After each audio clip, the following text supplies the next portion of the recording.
Look, we talked about this last night. We told you, watch this story spread like wildfire because it's going to, and now it's spread even further than I thought, because now other college football coaches are not involved in the LSU Ole Miss thing with Lane Kiffin, are weighing in on what he said in a Vanity Fair article that was published on Monday. Now, we talked about, again, this quote came out yesterday. Lane Kiffin, who left Ole Miss during the season last year to take the head coaching job at LSU, was asked by Vanity Fair, part of a 4-hour interview. I like they say, it's part of a 4-hour interview. Well, it doesn't matter. He said it. I mean, it's like, that's like on NYPD Blue, they don't come in and say, well, you questioned the guy for 4 hours, but he confessed in the third hour. Yeah, but it was no, you confessed, right? Whatever. You try to make the argument that, all right, he was under the bright lights, he was hungry, he was tired, he was, nervous, whatever. I mean, same thing. I mean, I guess Lane Kiffin could try to claim here. But if you confess, you confess. Like if it's a difference, like if it was only a 15-minute interview. If it's a 15-minute interview and he's saying stuff. Well, it's even worse because he went straight to it. Now I want to see Sipowitz's interview Lane Kiffin.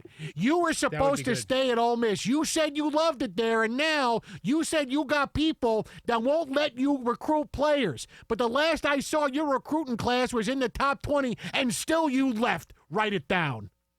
You're lucky you're not getting the needle for those comments. Unbelievable. He would just say, write it down. He gets so pissed at the guy. Write it down. Write down your confession. Boy, they had a really amazing amount of giant yellow legal pads hanging around. Well, you kind of have to. If the guy's got to write down a statement, he's got to write it down. How long is that statement? Now it would be, type it out on your phone. Here, use this iPad. Type it out. Type out your confession. Text to speech. What's the Wi-Fi password? It's Sipowicz. Capital S-I-P-C-O. I know the C doesn't make any sense. Sipkowitz, but it's just Sipowicz. S-I-P, capital S. Okay, don't forget. Then C-O-W-I-C-Z. Jimmy, put it in there. I'll put it in there for you. So again, you can spell it out. Okay. It used to be Smits, but then the guy left the show. So he went to save another franchise. He talks about one of the reasons why he left for LSU, in that he said players were telling him, I really want to go play there, but my grandparents aren't letting me move to Oxford, Mississippi.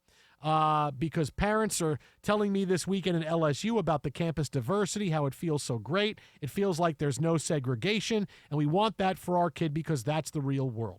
So this is Lane Kiffin saying, hey, people had questioned racially about Oxford, Mississippi, not so much about LSU, and the guy's throwing out segregation. Like, dude, what is wrong with you, man? First of all, last night, it's like he really, really wants to be a villain in this. Like, he really just wants to be the villain. Like, I want to lean into being the villain in college football. I have that face. I have that attitude. I'm just going to lean into being the villain. Right? I'm going to say all this. Now, you'd expect there to be a war of words with Ole Miss and LSU on this, but now Steve Sarkisian is weighed in. All right, head coach of Texas is weighing in, so mad at Lane Kiffin's comments, he told USA Today, all you got to do is take basket weaving and you can get an Ole Miss degree.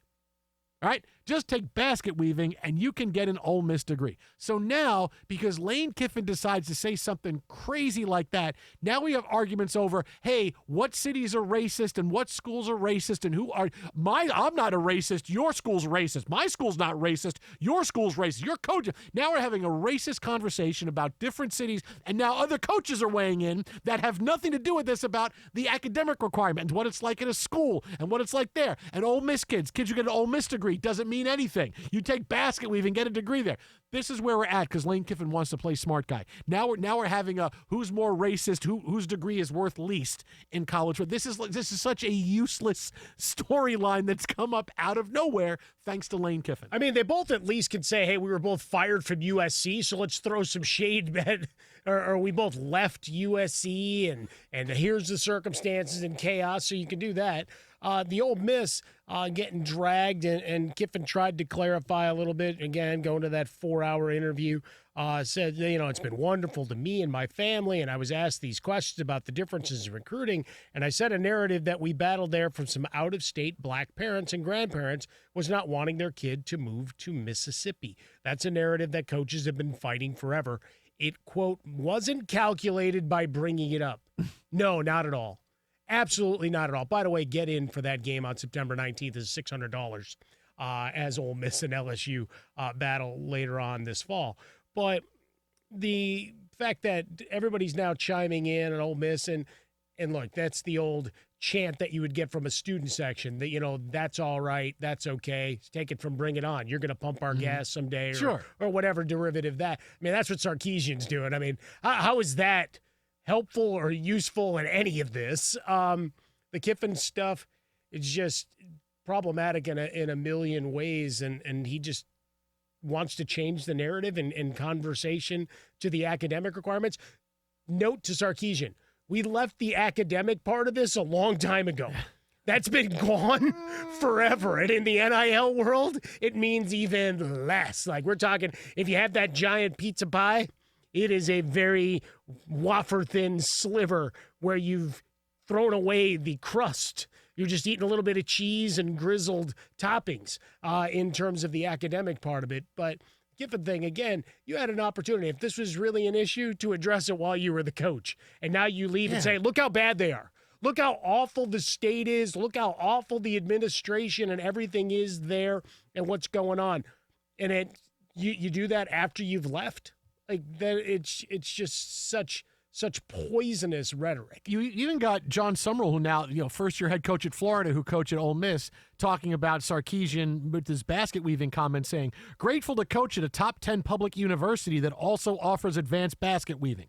So now Lane Kiffin throws this racial comment out there about Oxford, Mississippi, and now not only is Ole Miss involved, now Texas is involved, and Florida is involved. This is where, if you had a commissioner, if you had a college football commissioner, what are you would have doing? all these guys on the phone and would say, hey, knuckleheads, shut the blank up. This is not doing our sport any favors. Yeah, he would say that too. That's right. That's right, Ty Shirt. Cut to the chase. What the hell is wrong with all of you? Lane, what is wrong with you, man? Why would you say something like, why would you bring up something like this out of the blue where clearly you said you loved it. You said you loved it there. You loved Ole Miss. Didn't want to leave. Why would I ever leave? I love here. Because he was saying that even in that statement. Now we can't get the players. No, I'm pretty sure you get pretty good players because, well, you found yourself in the college football playoff last year, or your team did. So I think you're doing okay recruiting-wise. I really think you are.